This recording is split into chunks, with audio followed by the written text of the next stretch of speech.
I have to make this quick. I don't have much time. None of us do. I'm going to be leaving out some details and changing others. I have no way of knowing which of you reading this is already working for them. In fact, you don't know if you are either. Oh, God. Christ. I'm getting ahead of myself.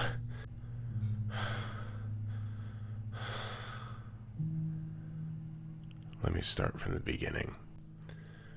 I'd known Brian since college. We lived on the same floor freshman year and had some intense Call of Duty battles while everyone else was out improving their social skills. He was an asshole, but he was my kind of asshole, and I took a liking to him. He was a computer science major, and I was in the music school.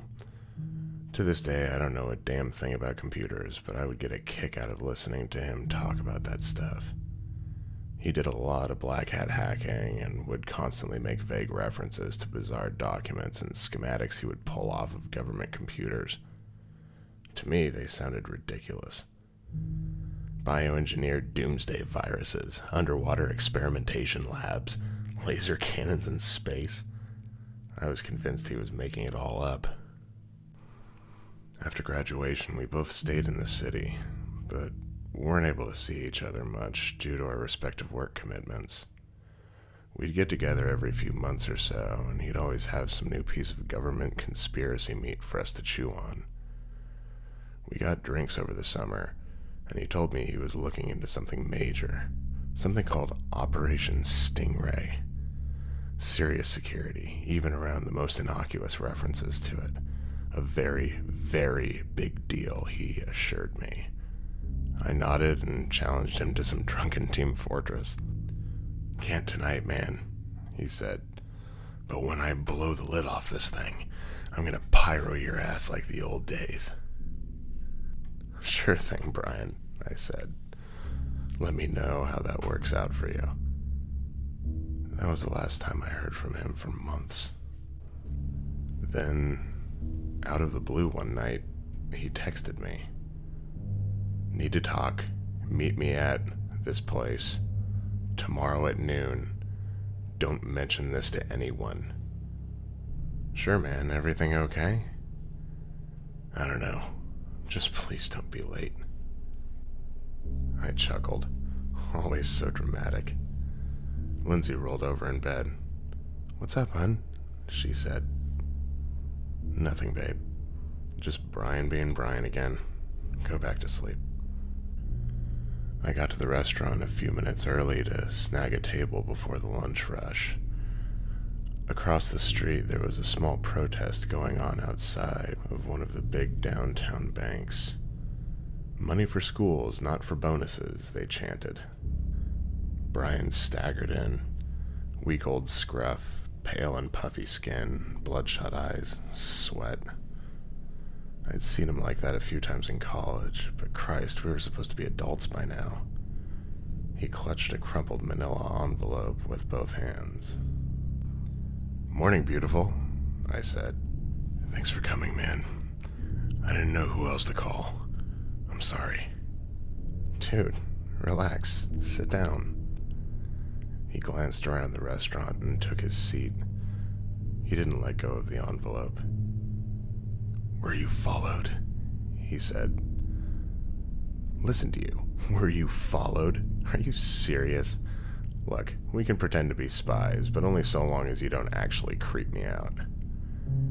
He reached into the envelope and pulled out a small white pill. He held it out to me. "What the hell is that?" "Just take it." "Dude, I'm not going to get fucked up with you in a crowded restaurant in the middle of the day. It's a vitamin. Take it." "Since when did you become such a health nut?" "Just fucking take it, man, please." His eyes were wild and desperate, and they evaporated any trace of a smile from my face.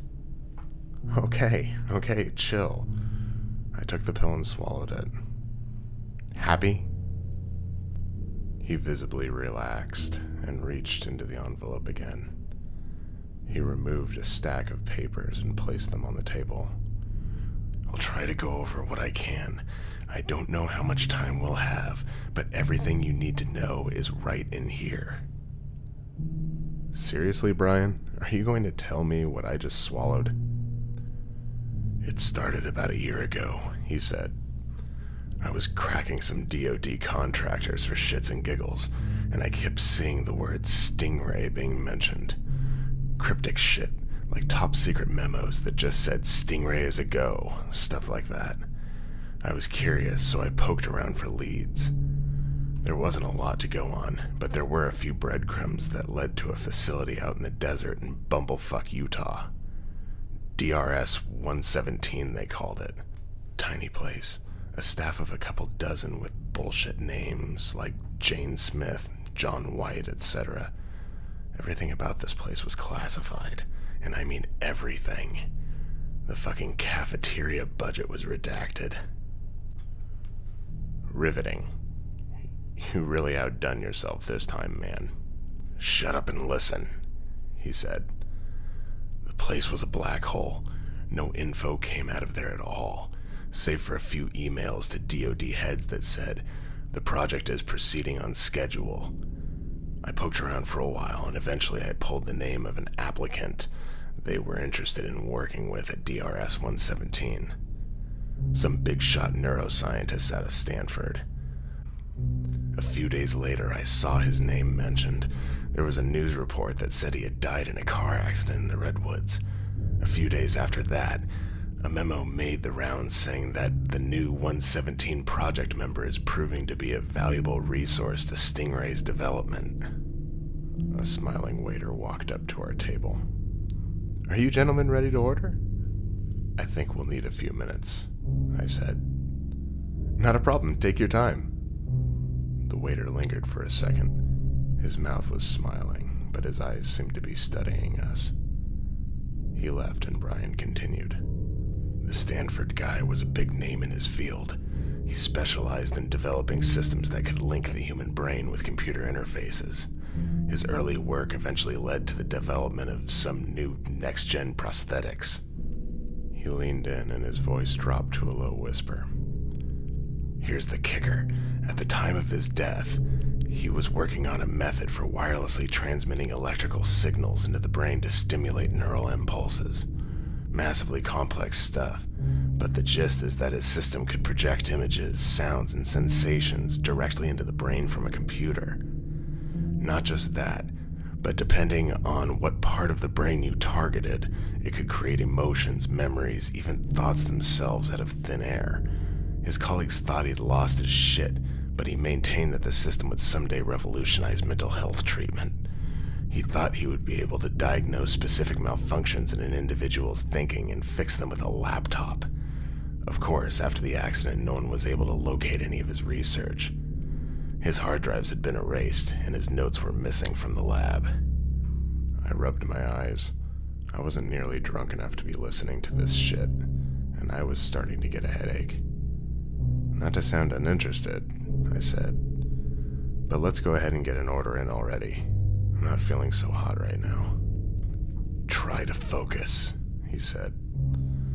I knew I needed to get more info, so I looked for a weak link in the communication chain. I found the information choke point, the one guy who was the direct liaison between 117 and the Defense Department.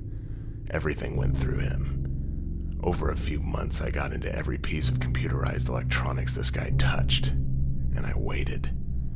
This guy was careful, very careful. It took a while, but he eventually slipped. He left an unencrypted video file on his laptop without password protection one night, and I snatched it up. When I watched it, well, here, see for yourself. He tapped his phone and handed it to me. The screen showed a large white room with a chimpanzee sitting in the middle, eating from a bowl of fruit. Off to the side, a man stood at a computer console. He was facing the camera. Stingray, experimental test, subject number 117-001, simple motor functions, he said. He tapped on the keyboard, and the chimp stopped eating. Stopped moving at all, actually. It sat there completely motionless, like a doll.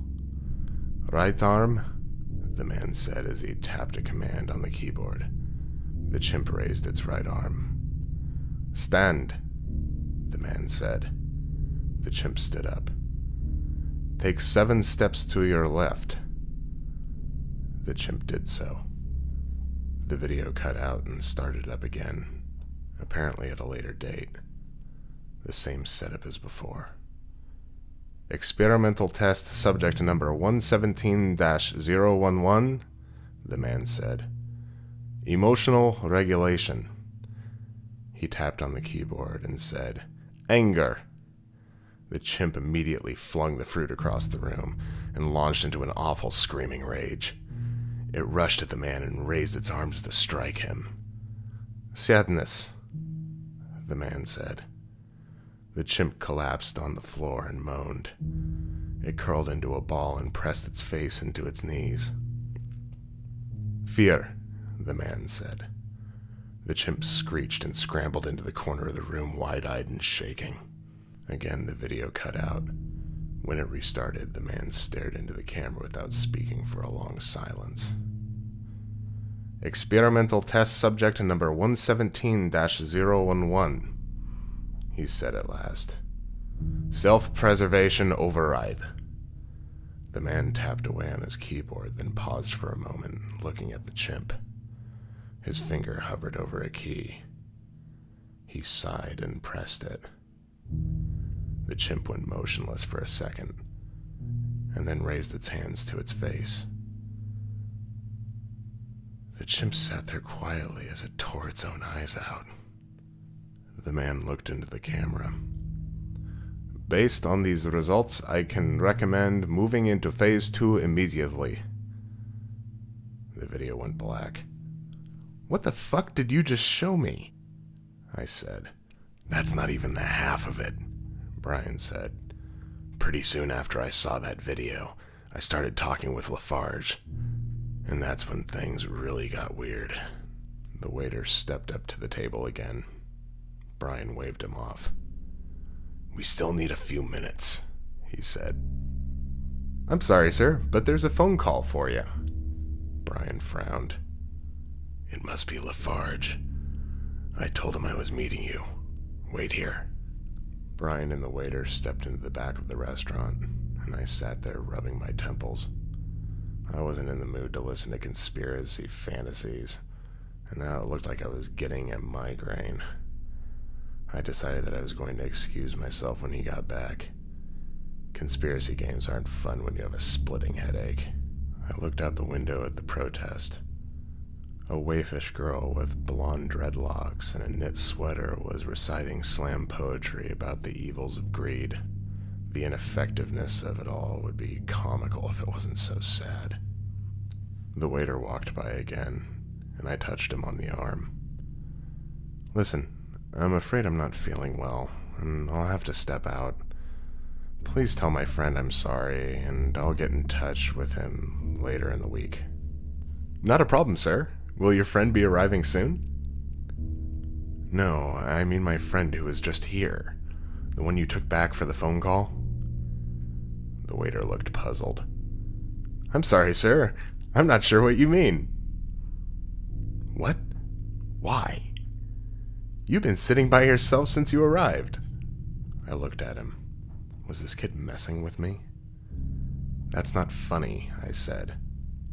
I stood up and walked to the back of the restaurant. Brian! I called. Hey, Brian, are you back there?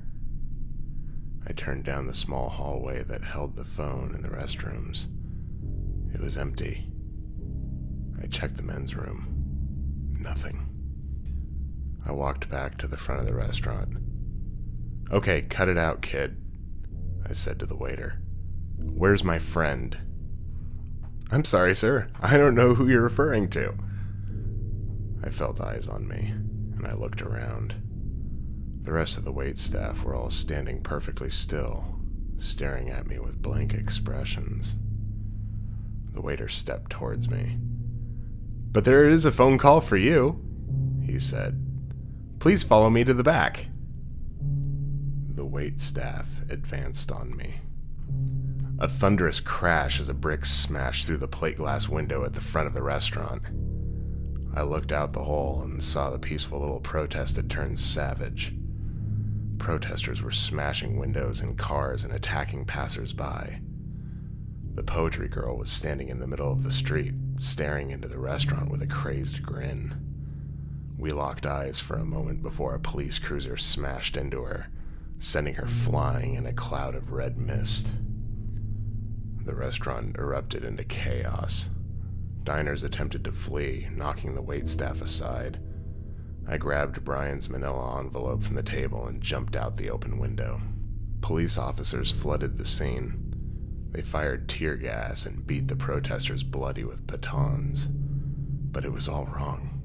They came too quickly, almost immediately as soon as the protest had turned violent, as though they were waiting for it to happen. I sprinted home and bounded up the stairs to my apartment. I flung the door open. Lindsay was slicing tomatoes in the kitchen, and she gasped when I burst into the room. I slammed the door behind me and locked it. "Jesus, honey, is everything all right?" she said. "I don't know. We have to call the cops. Something happened to Brian." "What? What happened?" "He just disappeared. He went to go get a phone call, then the waiters..." My head was throbbing, and I collapsed onto the couch. Lindsay ran to me. "Honey, calm down. Just breathe. Everything's gonna be fine, okay? Just breathe." I sat up, and she stood behind the couch. Her hand on my back made me feel better, and I relaxed a little. "You're right. I just need to think. I don't even know where to begin," I said. I looked down at the manila envelope in my hand. I opened it and saw another, smaller envelope inside. I pulled it out and saw the words, "If anything happens to me," were written on the front. "Just calm down," Lindsay said, rubbing my shoulder gently. "Whatever it is, we're going to figure it out." I touched her hand and looked up at her reflection in the TV screen. "Thank you," I said, smiling. I looked back down at the envelope. I opened it and pulled out a stack of papers. On the top there was one with a single word, written in black marker. "Run." I looked up at Lindsay's reflection. She was raising the knife above her head, ready to plunge it into my back.